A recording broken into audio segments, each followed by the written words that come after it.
Hola, ¿cómo están? Hoy estamos con un gran amigo, el señor Pablo Ortiz, alias el Tigre Jardinero. Mitai, ¿cómo estás? Bien, bien. Aquí viniéndote a ver un ratito. A los años que nos vemos. 2 años. Nos hicimos amigos porque tenías el restaurante en Cumbayá, El Sabroso. El sabroso. ¿Cómo? Cuéntame qué era El Sabroso. Sabroso era el segundo intento de emprendimiento. Esta vida de emprendedor, digamos, fue un segundo intento de hacer una cosa realidad. Era comer en un huerto. Uh-huh. La idea era que comas alrededor de las plantas y finalmente eso te cree como una experiencia diferente. Te comías del mismo locro de papas que en cualquier otro lugar, pero digamos lo que gustaba a la gente era ver el jardín, la contemplación, digamos sentir las plantas. Más allá era una experiencia que un restaurante. Nosotros, bueno, con todos mis amigos Notco, que en ese momento hacíamos Claro. eventos de música electrónica, y justamente estábamos en esa transición al vegetarianismo, al veganismo, bueno, no, para no ensartarnos en esa, a dejar de comer carne, digamos. Dejar de comer mal. Eso, bueno, no vamos a hacer ese juicio de valor, digamos, Claro, pero... Ajá, justamente nos encontramos un día ahí con esta huerta y que era restaurante. Bueno, entramos, me acuerdo que ese día fue impresionante porque todo estaba muy lindo, la huerta, los hongos, la comida, el pan estaba fresquito. Claro, pan, masa madre. Era un muy se lindo prestaba lugar. para, digamos, era un entorno que se prestaba para las cosas no comunes, ¿no? Uh-huh. O sea, tener un concierto de música electrónica en el huerto, se tuvo salsa, se tuvo música clásica, hip hop. Creo que era como un performance vegetal, digamos, que se prestaba para poder hacer ciertas cosas. Pero bueno, la pandemia nos dio duro y nada, tuvimos que cerrar. Sí, fue una linda época Sí, de fue la lindo. vida. Yo de ese lugar me acuerdo una frase que decía: todos los hongos son comestibles, algunos una sola vez. Sí, es que era como... Lo de las frases lo hacíamos como, digamos, Sabroso era un niño de 8 años, ¿no? Que estaba aprendiendo a escribir arquetípicamente, pensábamos que ese era, entonces rodeábamos todo el espacio de frases. Y claro, la mezcla entre el huerto o sea, el mundo vegetal y el mundo, digamos, fungi era una mezcla especial, ¿no?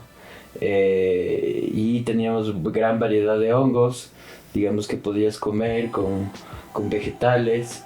Entonces, sí, era chéverísimo. Era chéverísimo. Muchas veces me he dado cuenta que hay una confusión y que muchas personas piensan que plantas y hongos pertenecen al mismo reino. Imagínate que también los helechos, cuando le dices a la gente los helechos no son plantas, la gente te regresa a ver y te dice, ¿cómo no son plantas? Entonces le explicas que el helecho no es planta porque no tiene, digamos, flor, que se reproduce a través del contacto de las hojas sobre la tierra, que son estos pequeños granitos que están al lado, digamos, en el en vez de la hoja. Entonces, creo que, digamos, claro, tienes el reino vegetal y tienes el reino, digamos, helecho, líquenes, hongos. Pero creo que ahorita el reto es como ir borrando esas líneas entre los reinos. Uh-huh. O sea, siento que ahorita este tema de la clasificación y el ver a la naturaleza, digamos, lejana a nosotros, o sea, antes era vivir de la naturaleza, ahora somos naturaleza. Entonces, lo de los reinos sí nos ayuda, pero finalmente, filosóficamente, deberíamos sentirnos parte de esos reinos, ¿no? Entonces, esa lejanía nos hace como seguir en una explotación a la natura y no en una vida siendo parte. Es una visión antropocéntrica de las Sí. cosas, ¿no? O sea, siempre la tenemos. O sea, incluso cuando, digamos, siempre es, digamos, es extractivista, ¿cachas? Siempre hay una visión extractivista. Pero eso finalmente está cambiando porque ya no estás... el cambio climático ya es presente, ya no es un cambio climático, sino es una crisis climática. O sea, nos han tenido con el susto de que ya viene el cambio, ya viene el cambio, ya viene el cambio, pero finalmente ya nos rodea. O sea, el cambio climático es una cosa que nos presiona a cambiar la forma en que vivimos, pero también la forma en que pensamos. Cuando hablas del extractivismo, uno se pone a pensar inclusive en las políticas públicas, ¿no? O en la forma en la que se quiere gobernar. Más allá de que hoy tengamos una constitución que le da valor y le da derechos a la naturaleza. Sí. ¿Cómo ves esa división entre lo que se quiere hacer y lo que se tiene? O sea, ahorita nos estamos bajando más bosque del que estamos cuidando y del que estamos sembrando, digamos. O sea, estás en un punto bien, digamos, definitorio, bien cruel, en el cual te bajas lo que no tienes, ¿no? Entonces, el tema de la política pública, digamos, el buen vivir te da un gran paraguas que nos ha permitido como, digamos, más allá, entendernos con la naturaleza de forma diferente, ¿no? O sea, nos da un gran paraguas filosófico, nos da un gran paraguas legal, el summa causa, y nos permite como reflexionar. Pero finalmente las cosas digamos, enfrente de la naturaleza son aterradoras. O sea, no solo te cruza la minería, ahora quieren mandar una carretera por Cotopaxi, te cruza, digamos, los cruces en la naturaleza no solo es bajarte el bosque, ¿cachas? Sino toda la presión que está encima de la naturaleza. La minería es, digamos, lo más puntual, pero de ahí tienes las carreteras, y además, llevándolo a un punto personal, ¿haces o no compostaje?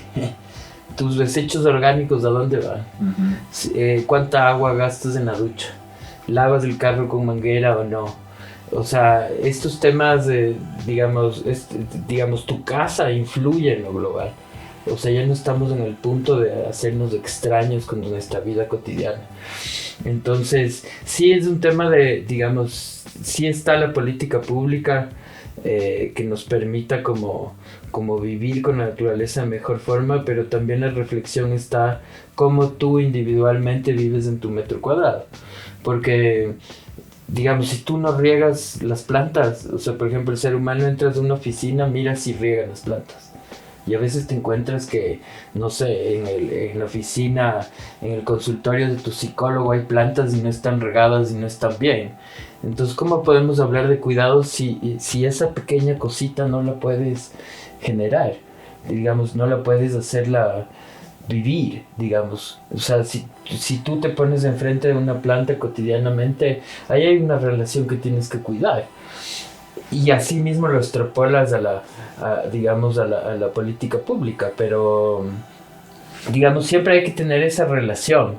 O sea, yo siempre es como que valoro, digamos, lo global, pero también tu metro cuadrado, ¿no? O sea, creo que es importante ahorita pensar en los dos lados y no solo filosofar o plantear que la política pública es la solución. O sea, tú puedes tener ahorita una empresa, antes no había, pero ahorita hay 2 o 3 empresas que llegan a tu casa, recogen tu desecho y te entregan humus de lombriz.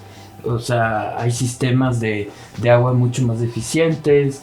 Entonces, ahorita poner una justificación a tu vida cotidiana, o sea, hay muchos más locales, digamos, de comida directamente desde el campesino, directamente desde el agricultor, hay canastas familiares. O sea, ahorita tienes una diversidad de soluciones para tu vida cotidiana. Que digamos, mucho más si tienes acceso, es muy coherente que lo hagas, ¿no? Pero a veces esto de lo global, digamos, no nos llega, o sea, por ejemplo, lo del cambio climático, la última COP, ¿cachas? La última COP 30 tuvieron que abrir una gran carretera para que llegues a la COP. Entonces, a veces es una gran mentira, es como por ejemplo, la reforestación. Yo ya entiendo la reforestación como una gran falsedad, o sea, que nos ha mentido. O sea, yo llego a mis talleres y digo, empiezo por ahí.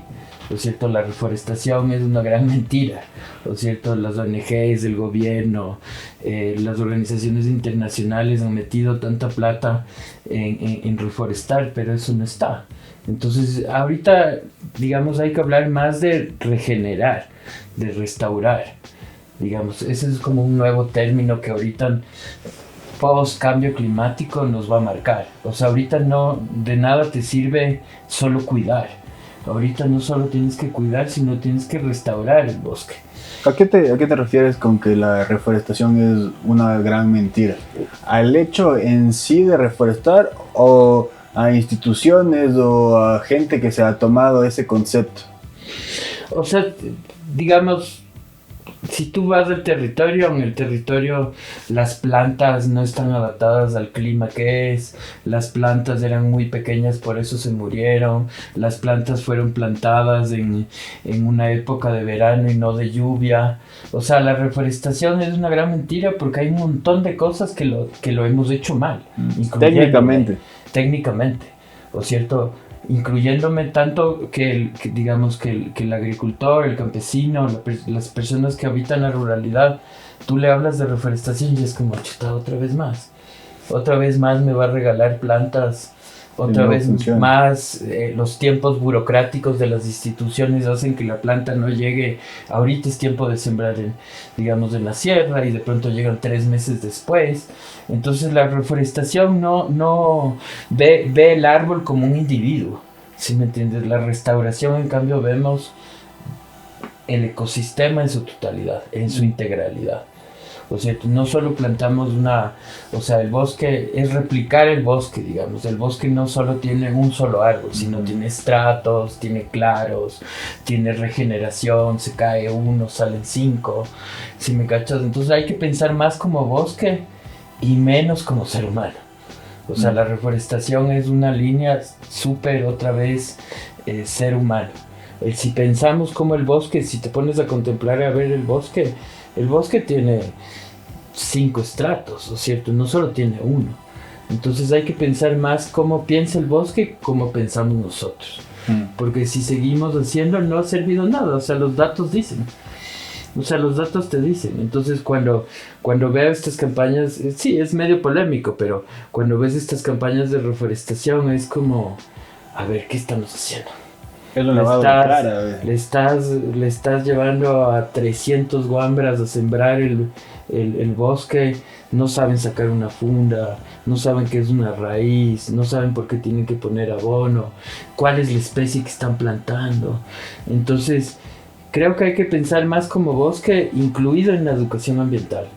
Porque ahorita la educación ambiental es vamos a reforestar, pero la educación ambiental tiene que pasar este tránsito que te digo de la naturaleza lejana al ser humano a nosotros somos parte del ser humano, como los hongos, como los vegetales.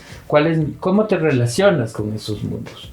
O sea, por eso te decía que esa línea entre el mundo vegetal y el mundo, los helechos, los líquenes, eso se tiene que ir borrando, porque finalmente somos parte de una cosa que se llama tierra, digamos. O sea, son clasificaciones que... Son clasificaciones, o sea, igual, por ejemplo, ¿quién inventó los nombres científicos de las plantas? Fue Linneo.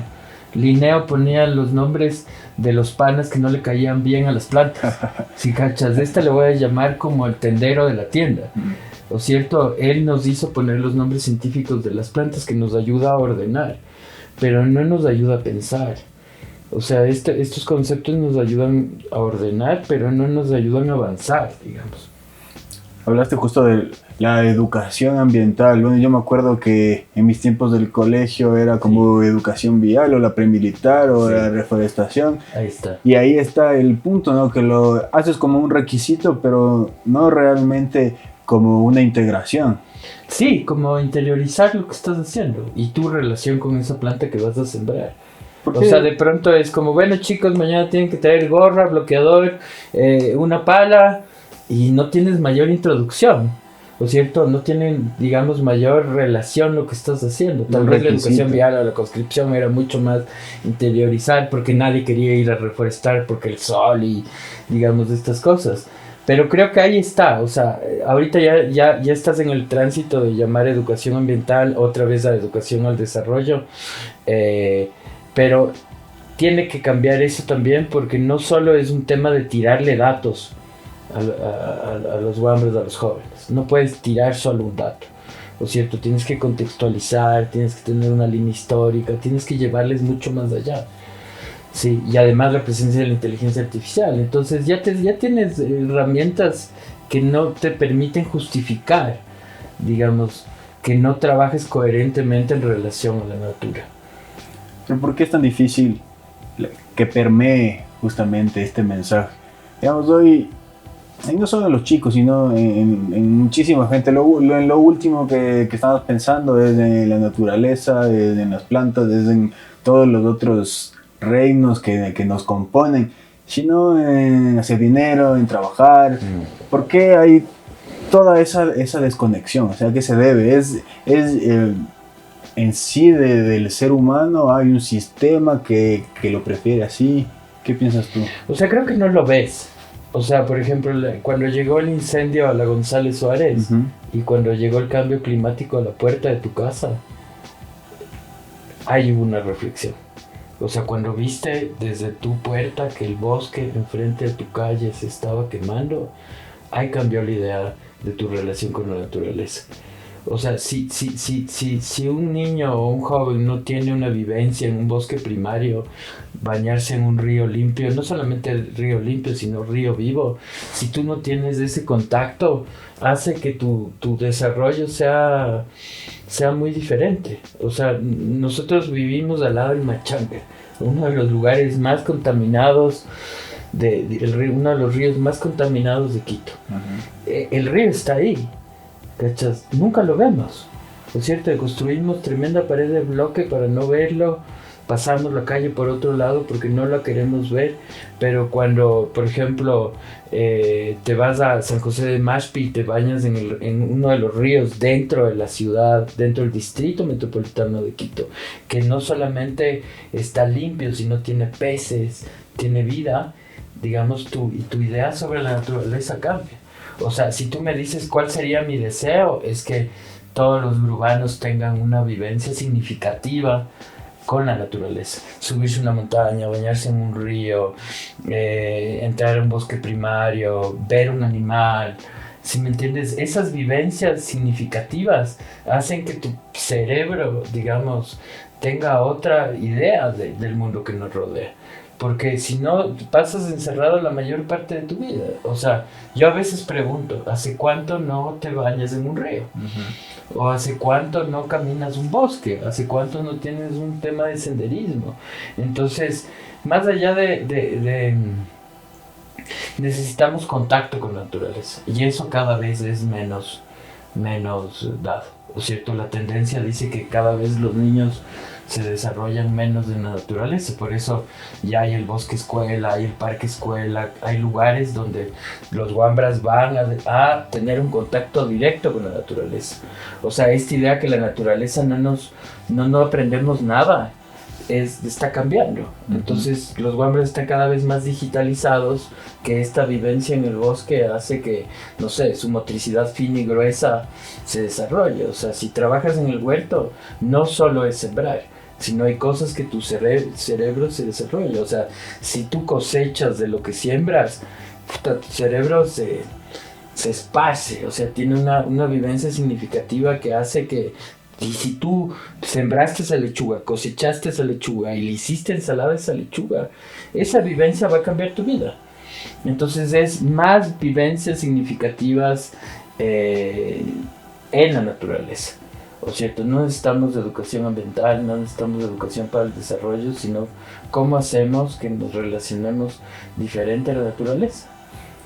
¿Y tú cómo creciste? Cuando eras chico, ¿tenías este contacto con la naturaleza? No sé, ¿en tu familia fue algo que siempre estuvo presente? ¿O desde cuándo tú sientes esa conexión que Pienso No, que creo que siempre es debe una, de ser así, es ¿no? una, o sea, siempre estuve, el senderismo siempre estuvo en la familia, siempre estuvo este tema de hoy es sábado, hoy hay que caminar, hoy hay que ir a la naturaleza. Eh, pero creo que, digamos, yo me hago agrónomo, me hago jardinero como una respuesta a la falta de practicidad de mi familia. ¿No es cierto? Era muy intelectual. Entonces, si ves, la mayoría son, digamos, habitaron la intelectualidad. Pero la siguiente generación se vuelve mucho más, digamos, práctica. Eh, pero sí, yo siento que sí influyó digamos, no es que por vivir en la naturaleza, ahorita tienes una nueva ruralidad, ¿no es cierto? Ahorita tienes mucha gente de nuestra edad que está migrando al campo, como una forma de vida, ya es una tendencia. Vos ves gente en Cayambe, ves gente en Cotacachi, ves gente en el Chocó andino, y ahí ya están una nueva generación que se está criando, que viene desde los urbanos, que son los urbanos habitando la ruralidad. Y esos guambras no por vivir en el campo van a seguir en el campo. Eso no te lleva a ser. Pero también, por ejemplo, tienes una nueva generación del campo que ya no va a migrar, ¿no es cierto? Porque en el campo se vive bien.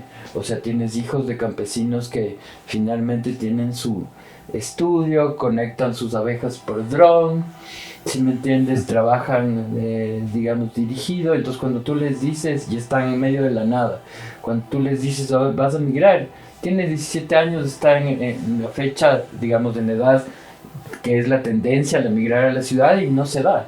Entonces, más allá de todo, o sea, hay una tendencia al campo.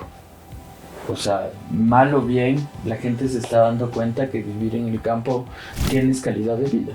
Y no por vivir en el campo no vas a tener acceso a, digamos, una mejor educación o una mejor, digamos, mejores servicios, ¿no? Después de muchos videos me han dicho que me está faltando algo. No, a ti te está faltando algo. Como ven, hemos ido construyendo este lugar poco a poco. Muchas personas, muchas horas de conversación, grandísimas anécdotas en este lugar. Estas son mis plantitas. Ellas con un poco de agua y con mucho amor les es suficiente. Pero yo necesito de ustedes. ¿Qué les vengo a pedir hoy? Nada del otro mundo. Si les gusta lo que hacemos, suscríbanse al canal, activen la campanita, déjame un like, un comentario. Si crees que a alguien más le puede gustar, compártelo. Puede ser que no te guste nada de lo que estamos haciendo. También me lo puedes decir. Poco a poco he sentido cómo el poder de la comunidad nos ayuda a crecer. No te molesto más. Te agradezco mucho por el apoyo. Ahora te dejo seguir con el video. Igual siento que eso sigue siendo una minoría, ¿no? Sigue siendo una minoría, pero digamos, estamos en un punto que los conceptos están cambiando, los conceptos de la relación en la naturaleza están cambiando y, digamos, las ideas sobre vivir o no en la naturaleza también están cambiando. Entonces, por ejemplo, un adulto mayor jubilado ya no quiere vivir en la ciudad. O sea, por eso ves las cantidades de urbanizaciones en todo el Chocó andino. O sea, vos te vas a los bancos, los megalitos, está lleno de urbanizaciones de adultos mayores. Son vendidas específicamente para ese nicho. Entonces, claro, prefieren vivir al lado de la cascada y en un clima cálido que estar. Es una minoría, pero va a ir digamos, en estas condiciones va a ir en ascenso. Hablaste de la intelectualidad, de que ahí más o menos estuvo transitando tu familia. ¿Qué ideas te cruzan a ti transversalmente? ¿Qué ideología te mueve? Yo creo que, o sea, por ejemplo, si tú me dices, viví, digamos, con la idea del desarrollo, y ahorita eso choca con lo que yo hago en la vida cotidiana. O sea, ¿del desarrollo en qué sentido? El desarrollo, digamos, el desarrollo del desarrollo local, el desarrollo como palabra, es lo que me cruzó, porque mis padres y mi madre se dedicaban a eso, al trabajo en fundaciones, al trabajo en la universidad. Pero ahorita el desarrollo para mí es mejor, aguanta, el desarrollo no nos llevó a ningún lado, sino mejor decrece, que desarrolla. O sea, ahorita estás en un punto en el cual, digamos, mi vida cotidiana se choca mucho con mi vida de pequeño, ¿no? Entonces, sí, la familia, lo intelectual no, digamos, el pensamiento finalmente, tal vez lo que pasa ahorita es que yo estoy tratando de juntar la intelectualidad con el territorio. O sea, ¿qué significa que la universidad trabaje en el territorio? ¿Qué significa que la academia haga investigación en el territorio? ¿No es cierto? Esa relación tiene que cambiar. O sea, para mí. Antes era muy lejana, muy de contemplación. Ahorita tiene que ser muy cercana. ¿Cachas? Porque el territorio lo necesita. O sea, necesitamos saber cuántos sapos están ahí y cuántos sapos van a desaparecer si una carretera pasa por ahí. Necesitamos conectar y saber que, por ejemplo, en el Chocó Andino te sobran 60 osos. Esos 60 osos tienen que, tarde o temprano, tienen que moverse. Tienes que hacer corredores biológicos para que ellos se puedan mover, ¿no es cierto? Entonces creo que esa relación, intelectualidad y, digamos, los seres prácticos, tiene que juntarse, porque si no se junta, el bosque comienza a morir, ¿no es cierto? Esa relación que una universidad esté en el territorio, no sabes cuánto nos ayuda, ¿no es cierto? Y no una relación lejana, sino una relación cercana. Entonces te topas que, por ejemplo, cada vez más el cambio climático es un tema intelectual. Pero nosotros desde la ruralidad lo estábamos viviendo ya hace años. Tal vez llegó ahorita a los pasillos de las universidades, pero el cambio climático ahorita nos cruza todo. Nos cruza el clima, nos cruza la economía, nos cruza cómo construyes tu casa, cómo sacas tu producto. Es tan cambiante que ahora hay sequía, ahora hay lluvia, ¿no es cierto? Entonces, tal vez, digamos, a la urbanidad y a la intelectualidad recién le llega el cambio climático, pero el cambio climático ya estaba hace 10, 15 años en el territorio. Entonces, sí, o sea, en esta no lucha, sino en este proceso de restaurar, es importante entender que todos somos aliados de ese proceso. O sea, no hay una diferencia. Si tú eres músico, puedes entrar. Si tú eres artista, puedes entrar. O sea, no, esta relación con la naturaleza es de todos en unidad. No hay como estas diferencias ya. ¿No es cierto? Que antes yo sí la notaba, ¿no? ¿No es cierto? Ante la protección del bosque todos podemos participar, desde lo que tú hagas cotidianamente. O sea, no es excluyente, digamos. O sea, el cuidado de la naturaleza y la restauración de ella no aísla a nadie. Es como un proceso unitario. Yo lo entiendo así, no sé. ¿Por qué el Chocó Andino es tan importante para Quito en específico? El Chocó Andino, digamos, tienes un concepto que se llama la reserva de la biosfera del Chocó Andino.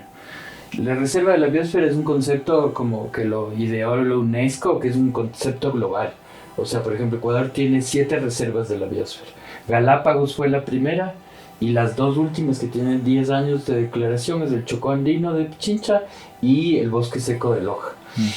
¿Por qué es importante? Es porque es todo el bosque que te rodea, ¿no es cierto? Ese bosque va desde Yoa a 3.000 metros sobre el nivel del mar, Nono, y llega a 500 metros sobre el nivel del mar, que es Mashpi, que es lo último del distrito metropolitano de Quito. Entonces, si tú me dices así, ¿qué es? Es todo el bosque que está atrás del teleférico, ¿no es cierto? Todo lo que ves ahí es lo que nos rodea. ¿Por qué es importante? Porque si no existiera ese bosque, la temperatura de esta ciudad subiría 5 grados. O sea, si no existiera ese colchón, es invivible. Mediodía te mueres. Mediodía te podrías morir, ¿no es cierto? Pero eso se está talando a un ritmo porque le cruza otra vez la minería, le cruza el palmito, le cruza la caña, le cruza la deforestación, los madereros, digamos, es un bosque súper cercano a la ciudad, pero digamos súper cercano, lejano a nuestra vida cotidiana. O sea, lo último que vos le dices a la gente que es el Chocó Andino, tal vez te llega a decir el teleférico. o tal vez te llega a decir Nanegalito, pero el conocimiento de los quiteños, que Quito no solo es Quito, sino Quito tiene un bosque increíble, ¿no es cierto? Tienes un bosque con una variedad de ecosistemas, digamos que es el final de antes de irte a la playa. Si tú le preguntas a la gente qué es el Chocó andino, tal vez te dice es el bosque yendo a la playa. Sí, es todo lo que tú antes de irte a la playa ves, eso es el Chocó andino. Y la otra es, además de la temperatura, es el río aéreo. Porque nosotros, si tú le preguntas a un quiteño de dónde sacamos el agua, tal vez te dice la mica, los ilinizas, pero el río aéreo significa todas las nubes que vos ves en el cielo vienen de ese bosque. Y ese río aéreo hace que llueva. Y eso hace que tengamos agua. ¿No es cierto? No es un río que viene por la tierra, sino es un río que viene por el cielo. Entonces, es temperatura, es río aéreo, y la otra es que es un tema de seguridad alimentaria, porque de ahí te viene desde papas hasta plátanos, hasta naranjas, ¿no es cierto? Y además no está 10 horas de la ciudad, está 3 horas de la ciudad. Entonces muchas naranjas tal vez que tú comes vienen de ahí, el verde que tú comes viene de ahí, la papaya que tú comes viene de ahí. Y de ahí los cultivos más potenciales que son cacao y café. ¿No es cierto? Que el cacao ahorita está en un punto, digamos, súper alto, todo el mundo quiere sembrar cacao porque, digamos, cuesta un montón, y el café. Entonces tenemos buen café, tenemos buen cacao. Entonces, esta idea del distrito metropolitano de Quito también tiene que cambiar. ¿No es cierto? No solo tienes el metropolitano para caminar, ¿no es cierto? No solo tienes el Ichimbía, tienes otros lugares donde puedes acceder y que puedes tener una relación mucho más cotidiana, que no te significa un gran viaje, ¿cachas? Y además es un territorio en el cual el turismo es una de las, digamos, ya ahorita tiene varios premios, es una de las, digamos, una de las herramientas que nos permite transitar el uso del suelo desde un cultivo palmito súper agresivo a que tú llegues a ver pájaros, ¿no es cierto?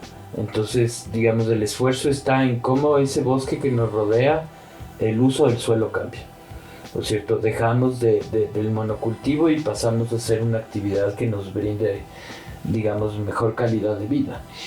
Pero, claro, el Quito para los quiteños sigue siendo 4 calles. Claro, no hay un pensamiento mucho más amplio. Pero cuando tú ves el mapa, es todo lo verde que rodea, que es lo que es digamos, el Chocó andino. Y es declarado reserva de la biosfera en estos conceptos globales como geoparque, porque son conceptos que nos ayudan a cuidar, ¿no es cierto? Esas declaraciones sobre el territorio, no solo tienes esas, sino tienes el ACUS, tienes reserva de biosfera, tienes geoparque, nos ayudan a que ese territorio son como barreras que nos permiten, digamos, cuidar. O sea, Quito sin minería, la consulta que hicimos donde el 60% de los quiteños votó porque no quiere hacer minería, es porque el 60% tiene una percepción de que ese bosque es importante para su vida cotidiana. Entonces, claro, esa es otra barrera que nos permite, ya hay una consulta popular, ya hay un ACUS, ya hay una declaración que nos permite hacer. Entonces, lo que más hay que socializar, o sea, socializar la importancia de este territorio dentro de tu, digamos, de tu vida cotidiana. O sea, en una hora y media puedes estar bañándote en un río limpio. Eso justamente que decías al principio, ¿no? Todo esto muchas veces nos llega a parecer abstracto, ¿no? Como etéreo, como sí, no. Como el asambleísta que cree que el agua viene de la llave. De la llave. Sí, o sea. Otra pero cosa dice mucho, ¿no? O sea, estas declaraciones dice mucho de lo que estamos viviendo. Claro, o sea, de que una persona te diga con que poder. El agua viene, digamos, eso hizo que tengas una marcha en Cuenca gigante. Ese solo hecho, digamos, causó una respuesta social. Sí. O sea, una respuesta, digamos, en la cual todos se juntaron. Porque vos me decías el tema de la ideología. Digamos, por ejemplo, en la marcha de Cuenca, eso no tenía ninguna ideología. Sí. O sea, era interclase, intercultural, intergeneracional. estaba el abuelo, estaba el niño, estaba el abuelo cogido del niño, pero estábamos todos. Sí. El tema de la ideología, digamos, es otra mentira más que te hace otra vez distanciarte de la naturaleza. Por eso te digo, si tú me dices cuidar la naturaleza, restaurar la naturaleza, no es un tema de ideología, sino es un tema de vida. O sea, ya no podemos pensar el cambio climático como que va a venir, el lobo va a llegar. El lobo ya llegó y puede, como el incendio de la González, llegar a la puerta de tu casa. O sea, si no llueve como está lloviendo ahorita, en julio nos incendiamos. O sea, la necesidad que llueva ahorita como está haciendo es porque en julio te salvas la vida, porque si no en julio te vuelves a incendiar. Pero ahí vos ves el Lauqui también. El Lauqui se está restaurando solo. Sí. O sea, ahí ves otra vez, hicieron cuántas campañas de reforestación del Lauqui. Una, tal vez, ni siquiera una. ¿No es cierto? Ni siquiera hizo nada la Secretaría de Ambiente en el Lauqui, que fue el incendio más cerca de la ciudad que tuvimos. Cuando vos regresas a ver el Lauqui ahorita yendo por la Simón Bolívar, te das cuenta que la naturaleza ahí está camellando sola, está trabajando sola, está restaurándose en sí misma. Otra vez el eucalipto está, digamos, rebrotando, otra vez está dejando ese color café a verde que era tan impactante, ¿no es cierto? Pero campañas de reforestación en el Lauqui no los he visto. ¿Sí me entiendes? O sea, el reemplazar el eucalipto tampoco lo he visto. O sea, porque todo Quito es un fósforo. O sea, no solo te puedes incendiar la González, no solamente se puede incendiar el Lauqui, sino es un tema de seguridad. O sea, todo el eucalipto que nos rodea es un tema que nos pone en jaque. Y cada vez más, ¿no es cierto? Hay que pensar cómo cambiar ese bosque. Sí, porque si no, nos podemos incendiar al paso que vamos. O sea, un verano que no llueva, o un invierno que no llueva, un verano te puedes incendiar y el incendio puede llegar atrás de tu casa. Entonces ya no es tan lejano. ¿Sí me entiendes? Ahí cambian las condiciones. O sea, la repercusión sobre tu vida ya no es tan lejano, porque el incendio hizo que se sature la ciudad, que se deje el tráfico, tuviste que encerrarte o tuviste que salir de tu casa. O sea, la gente que estaba cerca del túnel Guayasamín experimentó qué significa salir de tu casa producto del cambio climático. Y sí, me puedes decir que puede ser provocado, esa es la justificación del Estado y del municipio, pero es parte de que, digamos, una botella suelta ahí puede ser un gran incendio. O sea, la gente atrás de Bellavista tuvo que coger sus cosas, coger sus animales y salir. Lo mismo que estamos viviendo en la ruralidad. Pues que tienes que salir porque la floricultura ya llegó, que tienes que salir porque el glifosato ya llegó. Entonces los urbanos y los rurales ya tenemos las mismas vivencias, que eso nos va a cambiar. Porque a una persona de la González, pregúntale, ¿qué vivió en el incendio? O sea, vivió lo que estamos viviendo todos los otros que estamos en la ruralidad. ¿Tú te consideras hoy una persona de la ruralidad? Vivo en la urbanidad, pero, digamos, paso mi vida laboral en la ruralidad. ¿Y qué significa la ruralidad? La ruralidad significa, o sea, para mí significa vivir cerca de la naturaleza. Eso es la ruralidad, ¿no es cierto? Trabajo, digamos, vivo en la urbanidad, pero mi trabajo tiene relación siempre con, digamos, con el territorio, con el tema agrícola. Pero otra vez la ruralidad antes podía significar esto, pero después del cambio climático significa otra cosa, ¿sí me entiendes? Tal vez es vivir bien. Antes tal vez tenías esta visión de que vivir en la ruralidad no te iba a dar calidad de vida, pero ahorita es calidad de vida. Vivir en la ruralidad significa comer bien, significa tener un oxígeno, tener la posibilidad de caminar, tener seguridad, significa varias cosas. O sea, el cambio climático hace que, digamos, los conceptos ahí comiencen a mutar. No lo que significaba antes significa ahora. Estás en un punto ahí de quiebre ahorita. Sí, porque me pongo a pensar y históricamente esa división política le da una carga negativa a la ruralidad, sí, ¿no? Es al que vive lejos, a la persona que no tiene recursos. Sí, eso cambió. Ajá. Eso cambió. O sea, hay un tema de autoestima que está... Yo vivo en el campo. Yo soy rural, yo soy chocoandino, yo soy bosque seco. digamos, hay una nueva generación en el cual la autoestima, digamos, no es que ha aumentado, sino que se ha empoderado, digamos, el yo vivir en el campo. Ya no es mal visto, sino es mucho más interesante, ¿no? Claro que sí. Te quiero llevar para atrás, estaba viendo tu LinkedIn y ve que estudiaste en la Universidad de La Habana. Sí. Cuéntame esa experiencia. Yo me fui en el 99, cuando este país estaba quebrado, y eso era la única alternativa viable para mi vida. Yo llego en el 99, que es justo cuando se acaba el periodo especial. El periodo especial comienza en el 80 más o menos, con la caída de la Unión Soviética. Yo llego casi en la mitad de ese proceso. O sea, la mitad en el proceso en el que ese país de un día al otro se quedó sin nada. Pero aunque no lo creas, es una educación basada bien en el tema permacultural, porque finalmente cuando Castro se halla porque solo sembraba caña, mandaba azúcar, todo venía del extranjero, era completamente insostenible esa situación. Cuando se queda sin nada, digamos, va y se trae a los senseis, a las vacas sagradas de Australia en ese momento, para que, digamos, repiensen la estructura académica de ser un agrónomo en Cuba. Pero sí, son 7 años, digamos, de vivir en una economía de guerra, de una economía de crisis, en ver cómo los seres humanos son capaces de, digamos, en la nada poder hacer cosas. Y claro, ahorita estás mucho más jodido, ¿no? O sea, ahorita estás en un país que se va a pagar. Yo le doy un par de años más, porque no tienes las economías que antes sostenían a Cuba, ¿no? Pero claro, es una vivencia desde digamos, tal vez me eduqué en lo que la humanidad niega que puede suceder.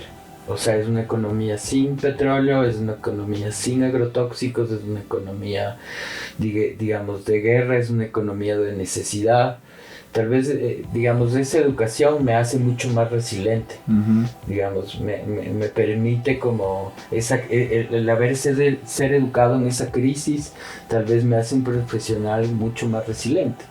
Porque cuando dices Cuba la gente se asusta, ¿cachas? Pero cuando explicas esta situación de ser educado en resiliencia, digamos, te hace un profesional diferente, ¿no? Siempre se ha hablado, ¿no?, de la educación en Cuba, de que el producto que más exporta Cuba son los doctores, son médicos. Eso justamente que me hablaba sobre los australianos. ¿Qué es lo que hicieron los australianos en Cuba, hablando del sistema? O sea, yo creo que ahí la salida, digamos, del Producto Interno Bruto fue invertir en los cerebros. O sea, si Cuba no tendría el bloqueo que tiene, sí, y Cuba no tendría en el poder las personas que tienes, tendrías la Suiza de América. Porque la mayoría de personas, digamos, tienen maestría, la mayoría de personas tienen una ingeniería, una licenciatura, todo el pueblo está educado. Entonces esa fue su arma de defensa.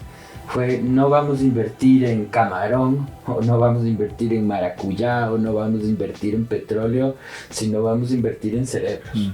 Entonces lo que te sacan es cerebros, que es medio verdadero, medio falso, pero finalmente lo que exporta es cerebros, sea deportista, sea médico, sea agrónomo, ¿sí me entiendes? Porque fue la única salida económica en ese momento. Pero es lo que, digamos, la izquierda ecuatoriana le llamaba cambio de matriz energética, ¿no es cierto? Ellos lo lograron, ¿no es cierto? Cogieron, digamos, todos sus graduados en la Unión Soviética, todos sus especialistas en la Unión Soviética, e invirtieron en investigación, porque es un país que investiga. O sea, tú tienes la universidad y el centro de investigación sobre papaya o sobre tilapia. Digamos, ahí hay una relación entre entre la ruralidad, el campo y la investigación que está súper concreta, que nosotros no la tenemos. O sea, hacer investigación en este país es un lujo, ¿sí me entiendes? O sea, dedicarte a eso es un lujo, eso no pasa. Que si nadie lo puede hacer. Pero significa que, digamos, esta idea de los cerebros funcionó hasta aquí. A partir de aquí, digamos, el cambio social que vas a ver en los próximos años, espero que sea pacífico y espero que, digamos, podamos, digamos, hacer una transición, pero no se pudo. O sea, finalmente el socialismo no logró, por miles de razones, pero no lo logró. Uh-huh. Pero si cae Cuba, cae toda una historia de la izquierda, porque es la perlita, ¿no? ¿No es cierto? A mí si me pones Silvio ahorita me da roncha, ¿sí me entiendes? Me da alergia. O sea, si vos me cantas del unicornio azul, a mí yo me voy de aquí. Uh-huh. Porque, digamos, otra cosa es hablar de la izquierda y hablar del socialismo, y otra cosa es hablar desde una vivencia concreta. Entonces yo agradezco al pueblo cubano mi educación, no al gobierno cubano. Uh-huh. Esa es la diferencia. O sea, el pueblo cubano es el que cogió un pan, lo partió en la mitad y me dio la mitad. No le debo nada, digamos, al castrismo, uh-huh, sino le debo al cubano simple y normal que está cerca de nosotros también, ¿no? ¿Y cómo son esos cubanos, esas cubanas, esas personas como seríamos nosotros, ¿no? O sea, y creo que la crisis y la economía de guerra te lleva a tener digamos, el pueblo cubano ha hecho mucho digamos, tiene una autoestima súper alta, ¿o cierto? O sea, el pueblo cubano tiene un orgullo de ser cubano, en medio de esa crisis y en ese caos total. Te sorprende su música, te sorprende su cultura, te sorprende, digamos, lo que rodea a esa cubanía, ¿o cierto? Es como su salida, su sentido del humor, ¿o cierto? Ya estamos en la mierda, por lo menos llevémonos bien, tratémonos bien. Entonces es un pueblo súper solidario, digamos, se trata bien, le gusta verse bien, sentirse bien. Deberíamos, mucho de lo que nos pasa a los ecuatorianos es eso, es que es ser ecuatoriano. Si tú le preguntas a un cubano te va a decir bailar, comer, un montón de cosas. El ecuatoriano también, pero sí siento que, digamos, si trabajáramos más en nuestra autoestima como pueblo, como sociedad, nos iría mucho mejor. Como identidades, ¿no? Sí. Como múltiples identidades Sí, que tenemos. es muy complejo o sea, por eso dicen el mayor enemigo de un ecuatoriano afuera de este país es un ecuatoriano. Uh-huh. Imagínate esa frase, lo que conlleva. O sea, dice mucho de nuestra cultura, que te lo dicen los migrantes, ¿no es cierto? O sea, las personas migrantes te dicen, cuídate de un ecuatoriano. Es bien loco el tema desde la autoestima y el ser una sociedad, digamos, que se valora a sí misma. 100%. ¿En qué año regresas al Ecuador? Yo me voy en 99 y regreso en el 2007 más o menos, 7 años después. ¿Qué vienes trayendo desde Cuba? O sea, una es, digamos, este concepto que ahorita lo ves en boca de todos, que es la resiliencia, pero el concepto de resiliencia venía desde el 70, entonces creo que sí es un tema de entender cómo podemos ser capaces de superar el dolor, porque si a mí me preguntas qué es la resiliencia, es la capacidad de una sociedad, de un ecosistema de superar el dolor. Creo que eso lo aprendí bastante bien, ¿no es cierto?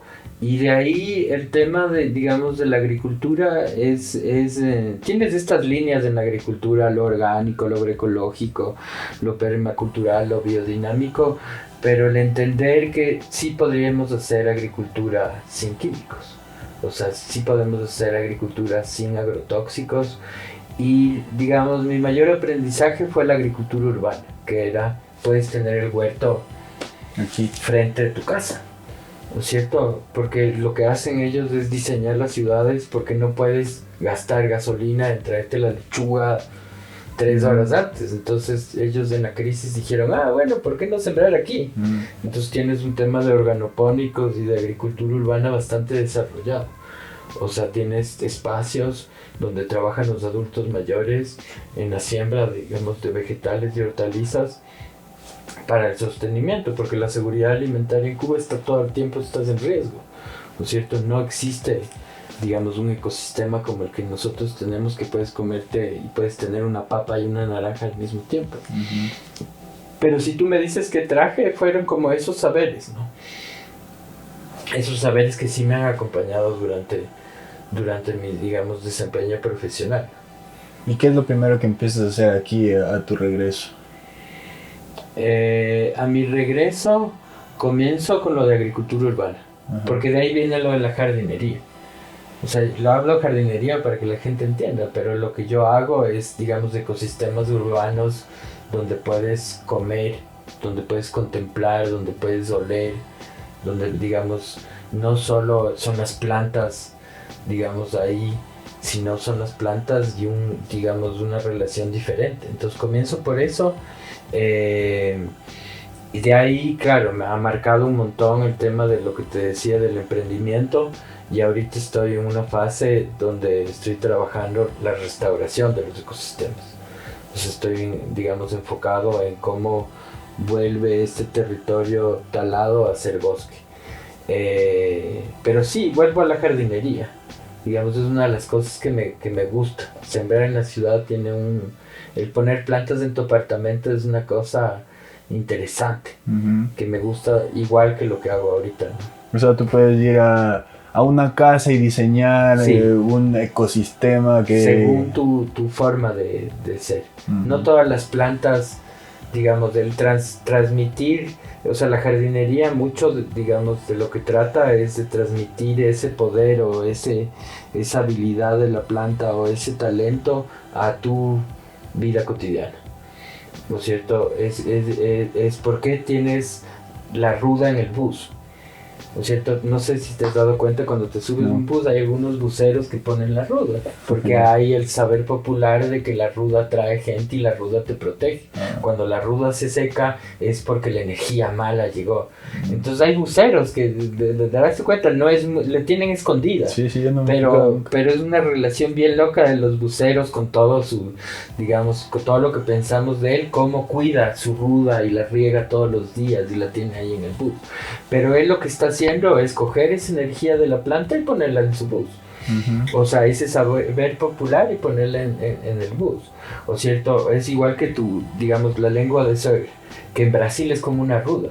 La lengua de suegra siempre va a la entrada, porque ayuda, digamos, a cuidar que tu espacio esté limpio. Si tú quieres poner un pumamaki o si quieres poner un arrayán, es porque tu espacio necesita fortaleza, necesita de una corteza súper fuerte. Entonces, el diseñar un apartamento, el diseñar un jardín, no solo tiene que ver que se vea bonito. O sea, por ejemplo, a la gente le encantan las palmeras. Yo odio las palmeras, pero es como... Póngame una palmera. Si te das cuenta, la mayoría de urbanizaciones tienen palmeras que nunca llegan a crecer, porque son palmeras de la costa. Eso lo hace ver como suntuoso, como caro, sí, ¿no? Pero en nuestra atracción como el quiteño promedio quiere una palmera. Pero condado, yo no te voy a decir una palmera, todo... porque la palmera es torturar una planta que viene... Sí, tienes una cubensis, que es esta palmera larga y alta, que sí es de la sierra ecuatoriana. Pero muchos de nuestros ecosistemas son totalmente artificiales. Por eso ves todo el tiempo cambiando de plantas. Entonces un jardín no tienes que cambiar de plantas. O sea, un jardín bien diseñado es el jardín que está por siempre ahí, ¿no es cierto? Entonces no hago un paisajismo para cambiar plantas, sino hago un ecosistema que se pueda mantener, así sea tu apartamento, si me entiendes. Es como, es importante entender cuál es por ejemplo, el morado y el rosado contiene. Entonces, por ejemplo, cuando hago jardines en los edificios, trato de poner un montón de morado y rosado, porque cuando salen al balcón en el piso 10 y ves un arupo abajo, eso hace que te sientas contenido. Entonces, jugar con los colores, jugar con los portes, jugar con digamos, con esta habilidad de la planta para que transfiera tu vida cotidiana, es lo que me atrae, es lo que me gusta. Entonces, Sí, es fatal. O sea, si vamos por... Les encantan los bonsai, les encantan las palmeras. O sea, tenemos unos gustos demasiado extraños cuando hay plantas demasiado hermosas. O sea, por ejemplo, ¿cuál es la planta de Quito? La gente te responde el geranio. El geranio es africano. El geranio no es de aquí. El geranio es una planta que viene de otro continente. La planta de nosotros debería ser el heliotropo. El heliotropo es una planta morada hermosa que se llevaron los franceses, imagínate, para hacer perfume, y que pensaban que era una planta francesa y finalmente es una ecuatoriana. Heliotropo le dicen porque es helio, gira como con el sol. Okay. Esa debería ser la planta de los quiteños, pero les ves locos poniendo geranios en todo el centro histórico, que es una cosa bien, digamos, hasta colonial. Si tú me dices en el mundo vegetal cómo comenzamos a descolonizarnos, es como geranio no es de aquí. Qué buena eso. Es como, entonces cuando me dicen póngame geranios, es como, mire, vea, hay unos heliotropos que son hermosos, hay morados, hay blancos, huele rico, dice un montón más de nuestra quiteñidad que el mismo geranio. Pero cuando dices eso, la gente es como, a ver, sí es verdad, ¿no? O sea, tenemos como planta de la ciudad un geranio que no es de aquí, es de otro continente. Dice mucho también de nuestra idiosincrasia o nuestra relación con el bosque que te digo.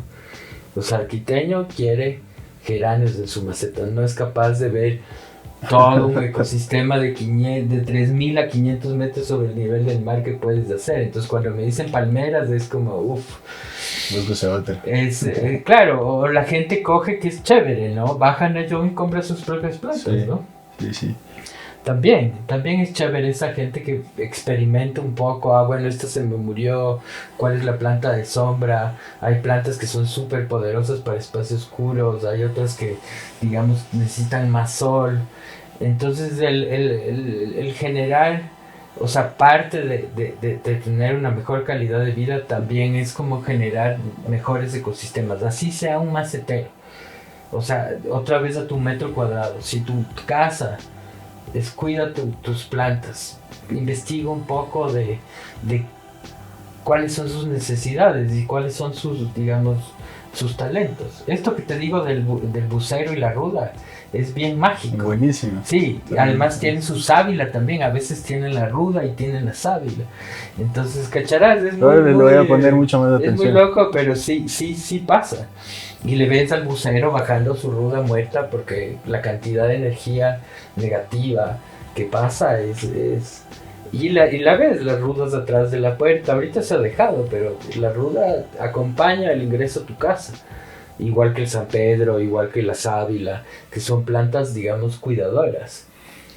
Todos estos saberes, ¿no? En realidad, yo me acuerdo, mi abuelita siempre tenía en su jardín distintas cosas, manzanilla, claro, pero y hacía el agua, hacía el agüita de plantas, sí, pero de planta a planta. Sí, ¿no? Eso es o sea, hermoso. esta idea del jardín, o sea, si tú me dices que tiene que tener un jardín en esta ciudad, tiene que tener rosales, tiene que tener cedrón, tiene que tener lavanda, tiene que tener hasta tomate de árbol a veces ponían, ¿no?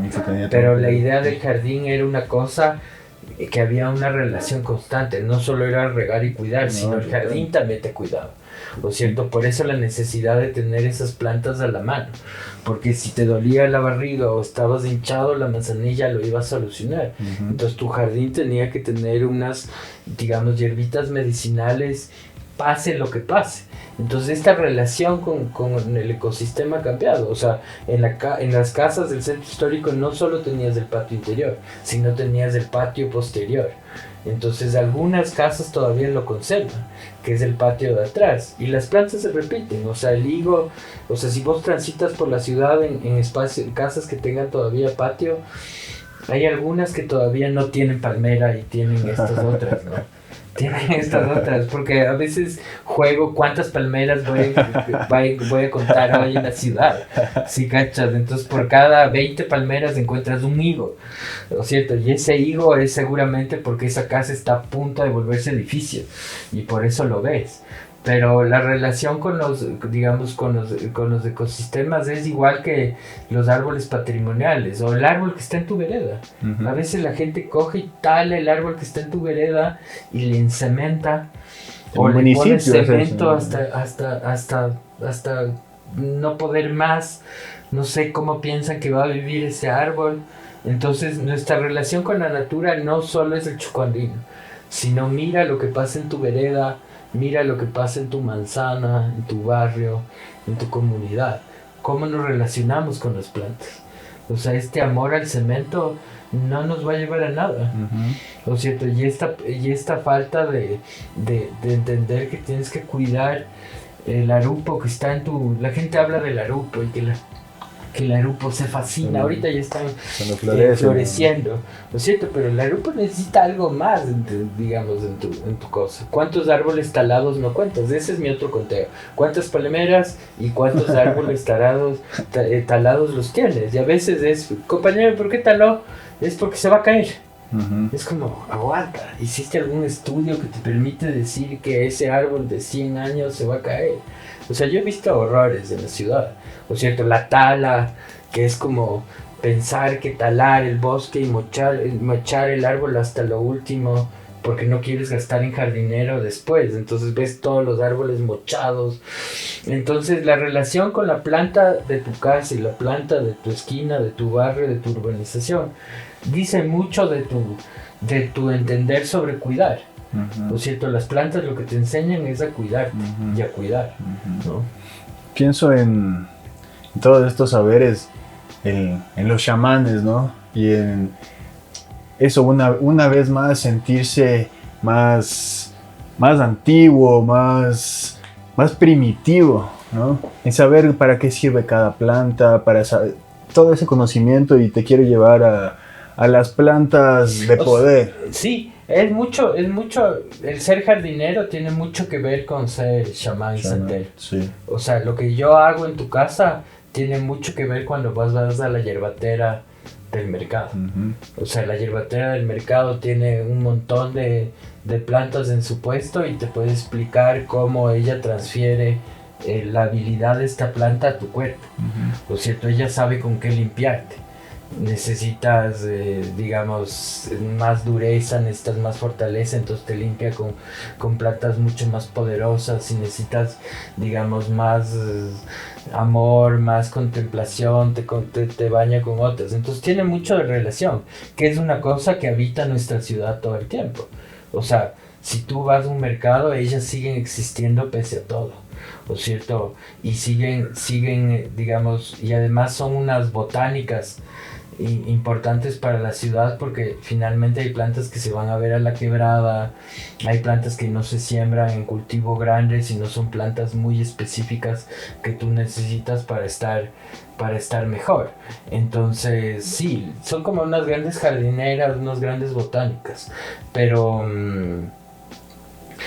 también ellas, digamos, de mi entender y de mi relación con las yerbateras, por ejemplo en San Roque he aprendido un montón que somos naturaleza otra vez.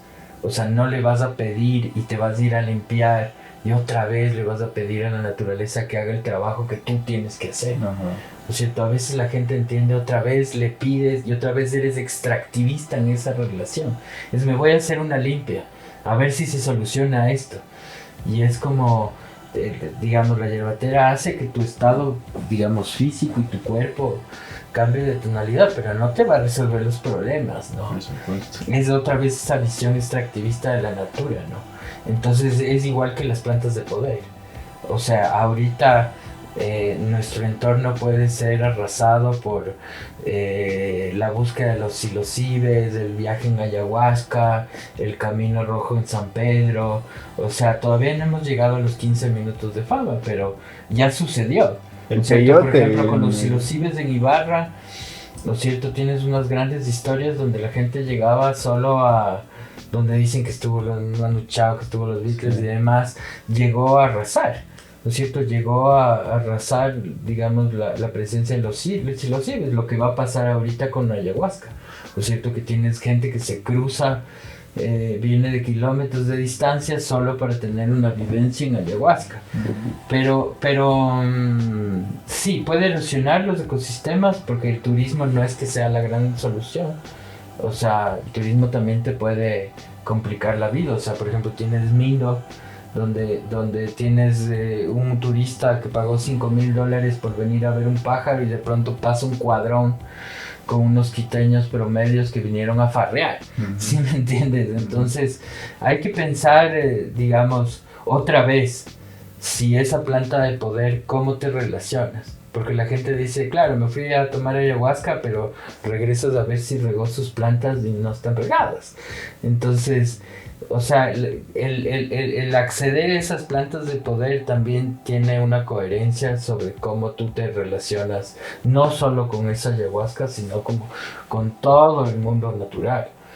Y siento que hoy hay justamente esa prostitución y esa mercantilización y quizá hacer el símil a la farmacéutica, Sí. ¿no? Como Si esto tú no tomas la pastilla y ya estás y curado. estás curado, ajá. Sí, es un mercado de demasiado dinero, ¿no? Exactamente. Siento que ya lo ves en crecimiento, ¿cierto? Ya la gente te ofrece por las redes sociales la sanación mágica. Y eso no es así. O sea, apoya, digamos, el mundo vegetal, el mundo fungi apoya en tu proceso, te ayuda, digamos, a que tengas reflexiones mucho más profundas o vivencias mucho más significativas, pero finalmente no son la solución, porque si la vemos como la solución, eres igual que extractivista que un minero.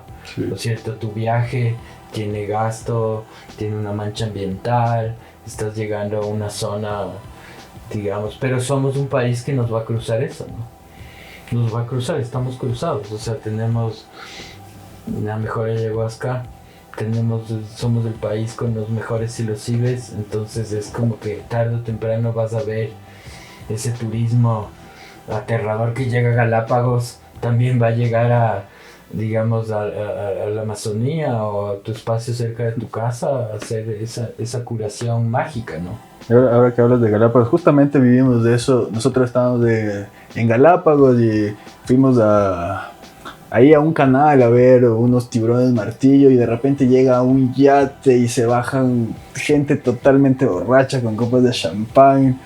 Todo bien, o sea, pero no es eso, ¿no? Como No es eso. el respeto a la naturaleza, esa misma experiencia tan significativa se ve borrada por ese tipo. Arrasada, ¿no? Sí, eso. Sí.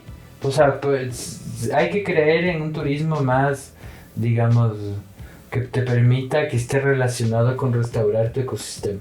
O sea, otra vez estos conceptos como sostenibilidad, sustentabilidad, ecológico, están cambiando. Entonces lo que vas a ver ahorita es que todo nos cruza por restaurar tu ecosistema. Entonces antes de acceder a un fin de semana, investiga un poco más a qué hotel te estás yendo, a qué hostal estás invirtiendo, a qué comunidad estás trabajando, o sea, dónde está yendo tu dinero. ¿A quién estás invirtiendo? ¿Estás invirtiendo en una gran cadena de hoteles o estás invirtiendo en este ecosistema que está cuidando, no sé, 50 hectáreas? Por eso te decía, tu metro cuadrado puede ayudar a que ¿dónde estás comprando tus productos? ¿No es cierto? Entonces tú tienes ahorita el poder de poder ayudar y apoyar a todos los que estamos detrás de restaurar. O sea, Galápagos, por ejemplo, trabajé 1 año y medio en Galápagos y en Galápagos ves todo en pequeño. Esta ciudad grandota, no, mentira, ves en San Cristóbal 50,000 personas, vas al basurero y te das cuenta de la capacidad del ser humano imagínate que la basura se va otra vez al continente, no, o sea, el tema de clasificación de desechos en fuente lo tienen, pero no lo cumplen. Entonces ves toda la sociedad en grande, o sea, Galápagos cada vez debería ser más caro entrar, ¿no es cierto? Y debería haber, no estoy diciendo que las personas de ahí, nacidos ahí, no tengan derecho a ser, pero tenemos que pensar mejor nuestros ecosistemas. O sea, así está el Yasuní, así va a estar el Cuyabeno, así está Galápagos, así va a estar el Cotopaxi, ¿no es cierto? Tienes espacios donde la carga humana genera un impacto. O sea, por ejemplo, la última vez que fui al Cotopaxi tuve que parar el carro de atrás porque le estaba dando de alimentar a un lobo y no sabía que no podía dar de comer a un lobo. Y estaba tomándole las fotos fascinado, ¿no? Entonces, también es cómo haces tu turismo. Porque tu turismo también, no solo por ser tu turismo es no contaminante, sino que también puede... Entonces, pensemos bien cómo tu dinero y tu forma de vida tiene esta posibilidad, este poder de complicarnos, de aminorar o ayudar en este proceso de restauración. Estaba pensando y regresando un poco a las plantas de poder.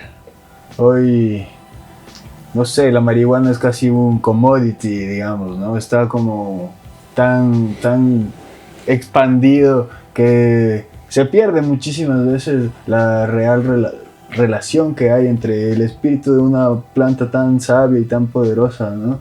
Y sigue siendo en muchos otros lugares un tabú y una diferenciación, ¿no? ¿Cuál es tu concepto en relación a eso?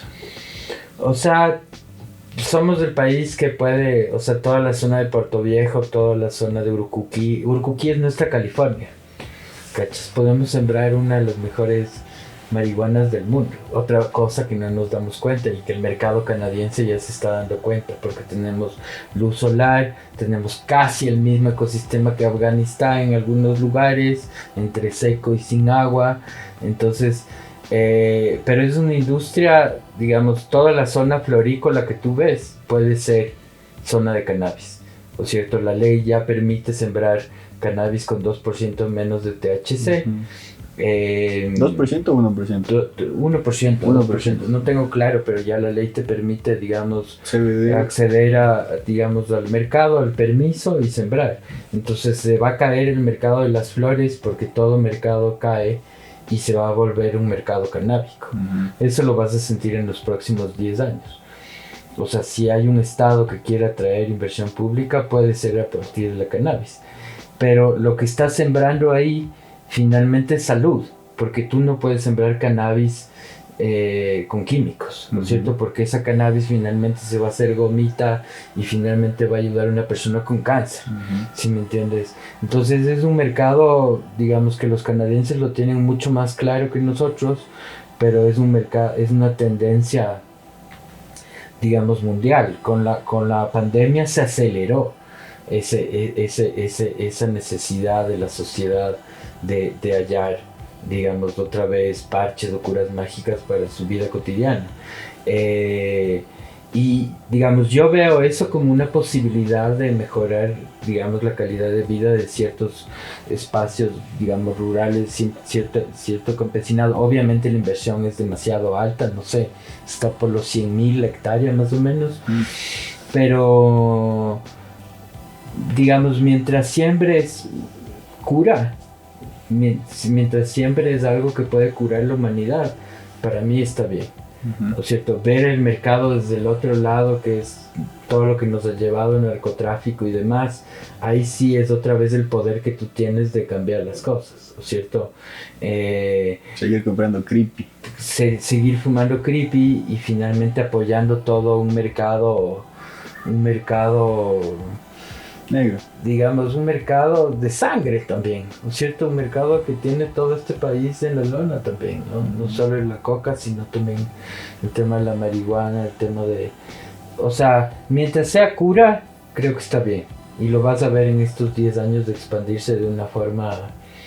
Y además ya no es un tema de acceso de los jóvenes, sino es un tema ya intergeneracional. O sea, puedes encontrar a tu abuelita y tú puedes estar en la misma tienda de CBD, uno buscando porque no puede dormir y el otro buscando porque necesita relajar porque le duele su pierna, ¿no es cierto? Entonces ya no es solo un nicho de mercado. Ese nicho de mercado, o sea, si tú me preguntas hacia dónde va, es hacia el adulto mayor. O sea, ese mercado se está extrapolando al adulto mayor.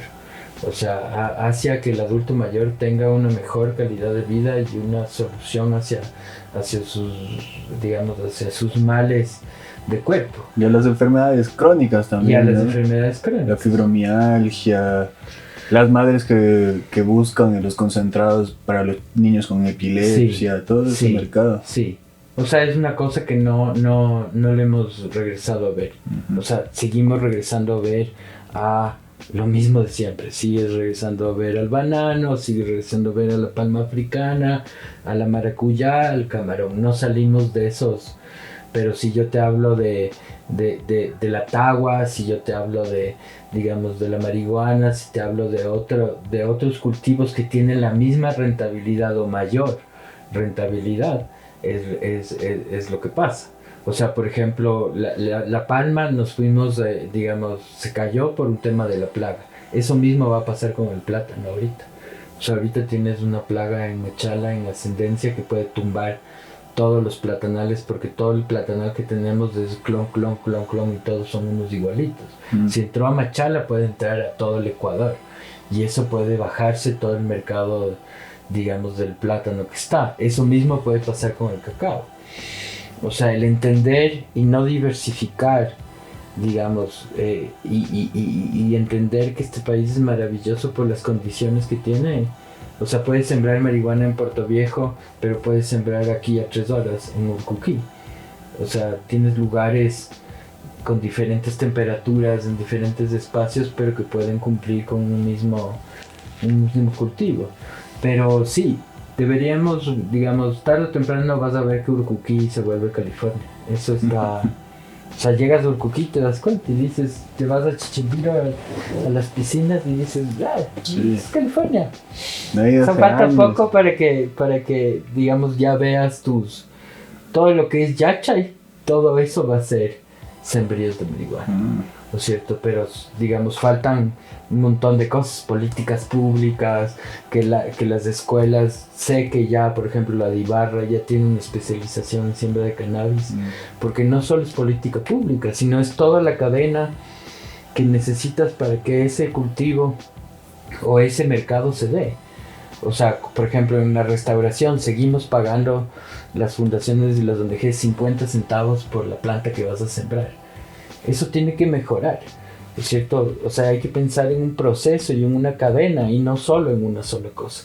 O sea, si tenemos una política pública y unas leyes que ahorita van a ser reformadas, ¿no es cierto? Que están presionando, y lo que están presionando son los grandes, digamos, poderes económicos. Para que eso se dé, necesitas agrónomos que sepan cómo sembrar marihuana, ¿no es cierto?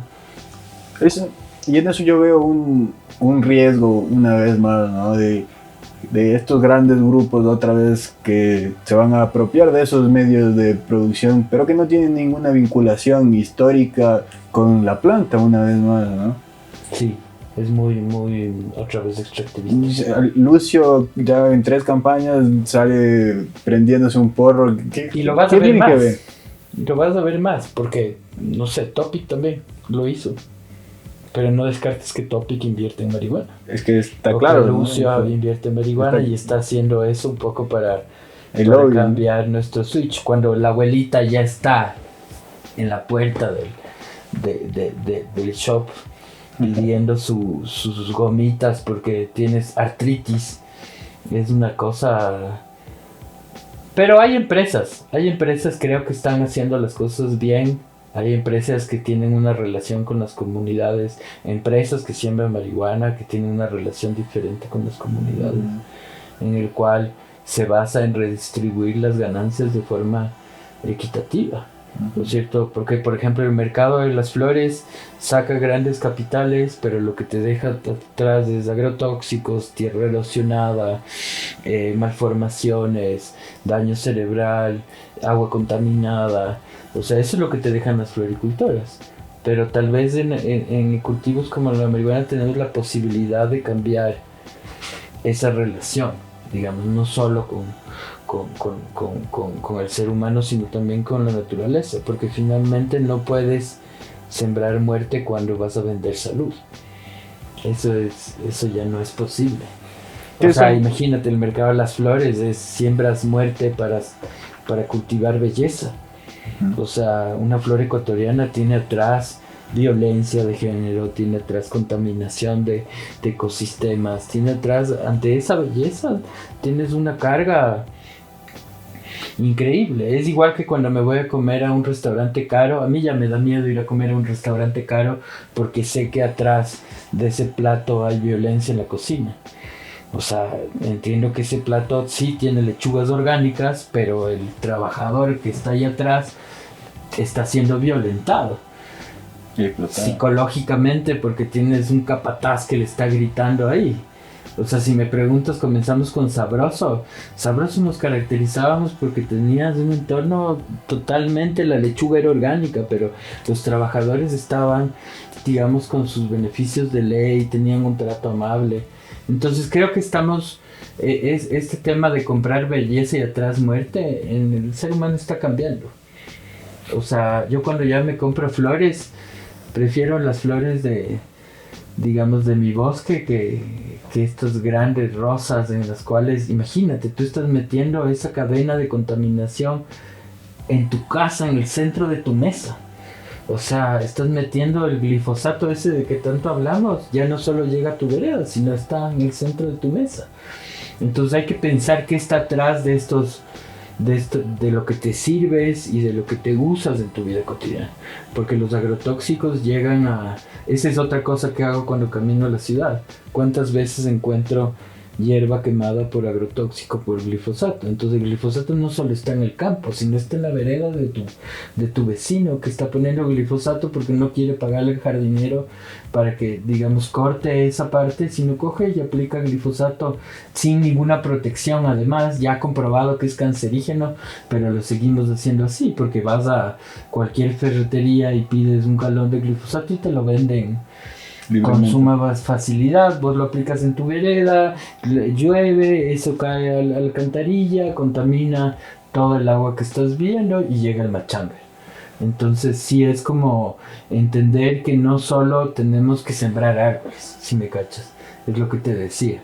O sea, no solo tienes que hacer reforestación, sino que tienes que ir un poquito más allá, porque el estado del planeta te lo exige. Ya no es una cosa optativa, ya no es una cosa de ideología, es como, si quieres ser parte de este mundo tienes que comenzar a accionar, porque si no es como tu aislamiento coopera con grandes empresas mineras, coopera con, digamos, con grandes capitales.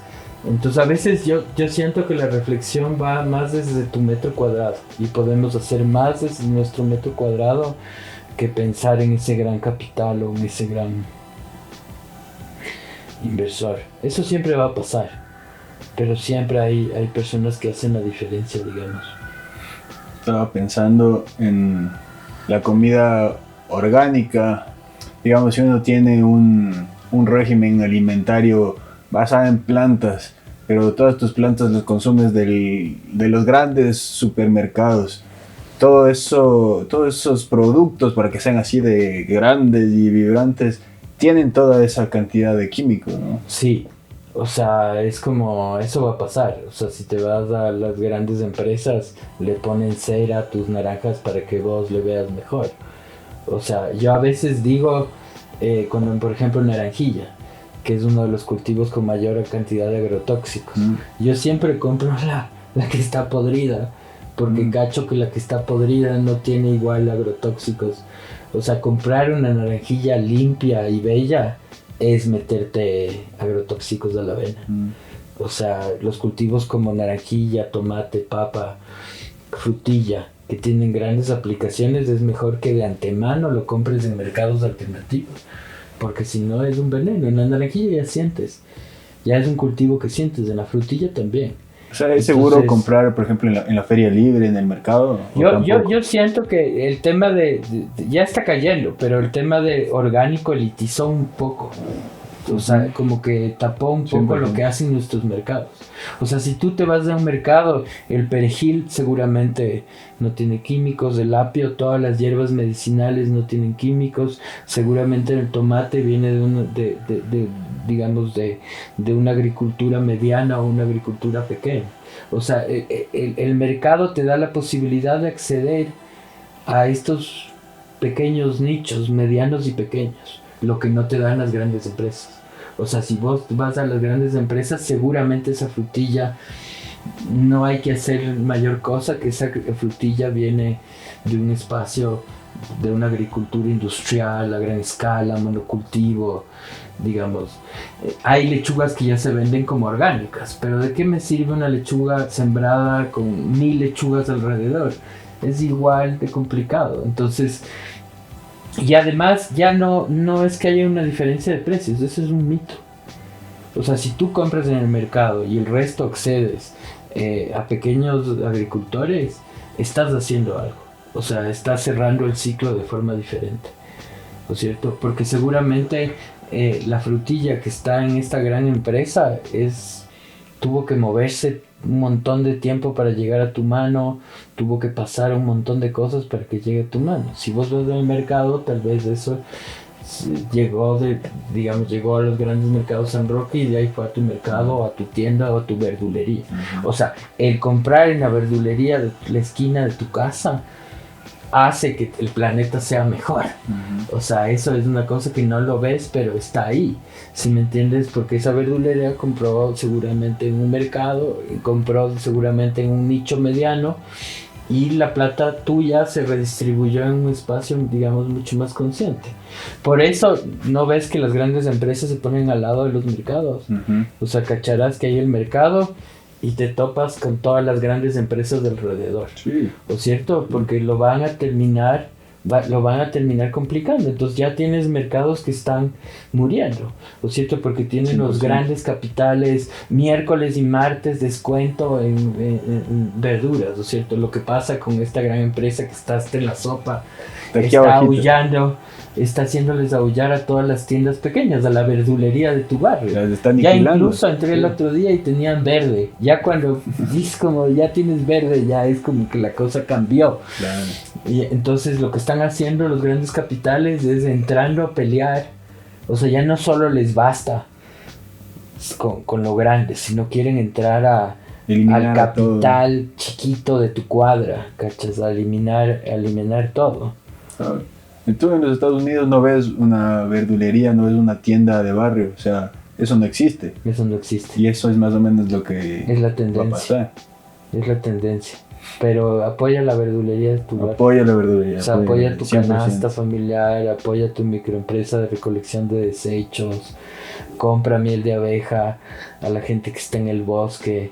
O sea, hay una diversidad de formas de llevar tu vida diferente y de hacer que tu dinero coopere, apoye a todos, no solo este gran capital, sino qué pasa con tu dinero mensual, a dónde va, ¿no? Otra cosa en la que me quedé pensando es en esos círculos de violencia hechos producto que llegan a tu casa, a tu refrigeradora, a tu comedor, que son los productos animales, ¿no? Cárnicos, avícolas. ¿Qué alternativas hay? O sea, está el mito de que no vas a consumir proteína o que te vas a morir de anemia. ¿Qué alternativas hay para no consumir?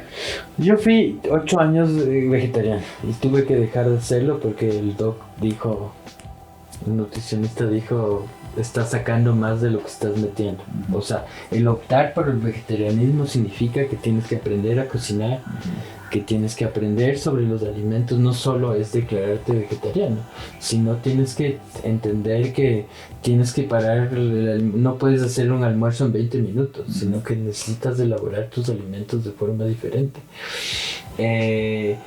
Alternativas, o sea, hay pocas. O sea, tienes estas grandes empresas que no solo es maltrato al animal, sino maltrato al río, al ecosistema, digamos, a toda la cadena. Pero sí tienes, por ejemplo, en los huevos, tienes alternativas. Es $1.50 más allá, lo encuentras en el mercado y lo encuentras también en la gran empresa. Lo cierto que es comerte un huevito, digamos, criollo, que un huevo que sabe a pescado, porque esas gallinas son alimentadas con hormonas y demás. Pero es difícil si no investigas. ¿no es cierto? A veces es como, bueno, a ver, consigamos una gallina criolla. ¿Dónde la conseguimos en esta ciudad? ¿Qué significa que yo coma pollito criollo? Entonces tal vez tengo que viajar más para acercarme al campesino, que es la misma distancia que él viaja para poner el producto en la mesa de mi casa. Tal vez requiere más esfuerzo, pero ese cambio es abismal en tu alimentación, en tu mejora, digamos, alimenticia, pero es en toda la cadena hasta llegar al ecosistema. Pero sí tienes alternativas, yo creo que Están los granos también. cada vez está más, y están los granos que les ponemos poco valor, pero la menestra para este país es una de las cosas que nos sostiene todos los días. El verde para este país, la menestra de lenteja, frijol, son las cosas que nos soportan como sociedad. Cierto que a veces, digamos, no es verdad que esto va a ser alimento, y es verdad que va a ser alimento, ¿cierto? Un jugo verde en la mañana con un montón de hierro, que es el apio, no sé, hay alternativas. Lo que te decía ahorita es como no lo hago porque no tengo tiempo, eso ya no es muy creíble. Antes tal vez sí, pero ahorita es como que sí lo puedes hacer, sí es posible, y hay que venderlo así, ¿cachas? Porque parte de que esa cadena mejore es necesario que lo vendamos así. Es fácil, es rápido, es eficiente. O sea, si tú investigas puedes encontrar en la red social un campesino que te puede poner la canasta en la puerta de tu casa y vos no te tienes que mover. Hay alternativas, sí existe. Como siempre requería un poco más de Un trabajo. poco más de trabajo, ¿no es cierto? Pero hay. Y que se termina convirtiendo en un hábito, Sí, al fin de cuentas. sí, y son igual de fáciles, te facilitan la vida igual que las grandes empresas. Ujú. ¿No es cierto? O sea, ahorita puedes encontrar una microempresa que te deje la canasta en tu casa y recoja los desechos orgánicos de tu casa. O sea, puedes encontrar, digamos, sistemas, lo que te decía, sistemas para tu casa hídricos que funcionen mejor. Entonces, el descartar que eso no pasa ya no es posible tampoco. O sea, y son grandes emprendimientos que es necesario apoyar. ¿No es cierto? Que en su mayoría quiebran, pero es necesario apoyarles porque estás apoyando a una resistencia constante y cotidiana, que es parte de eso, ¿no? Tai, ¿qué más estás haciendo ahora? ¿En qué te estás concentrando? ¿Algún anuncio, algo que quieras compartir con la gente? Si necesitas un jardín, estoy aquí. Me puedes encontrar en la red social como Tigre Jardinero, que es una de mis pasiones. Digamos, ayudarte con, así sea la maceta de tu casa o el huerto de tu balcón. Digamos, no es necesario un gran espacio para que vos tengas una relación diferente con la natura. Y ahorita estoy, lo que te decía, investigando cómo restaurar el bosque, cómo regenerar el bosque. Hay que, digamos, ser bastante creativo. Ahorita estoy haciendo una maestría en neuroeducación, un poco para entender cómo funciona el cerebro y cómo ser mucho más eficiente transfiriendo estos conocimientos. Entonces me encanta la educación ambiental, es una cosa que estoy metido, digamos, cómo hacemos que a través de la educación tu relación cambie. Pero sí, entre la jardinería, la educación y, digamos, restaurar el bosque es, digamos, mi vida cotidiana, donde yo te puedo prestar, digamos, apoyo y ayuda en lo que te haga falta. Tai, te agradezco mucho, ha sido muy educativo, la verdad es que me voy con, sí, con conocimiento. Sí, bueno, somos amigos, nos conocemos hace bastante, no habíamos hablado, pero bueno, siempre es bueno conversar con un amigo que tiene cosas interesantes que decir. De una. Que te agradezco mucho, Tai. Nos vemos. Chao. Tai. Oiga, ¿y cuánto creen que invirtió en todo esto?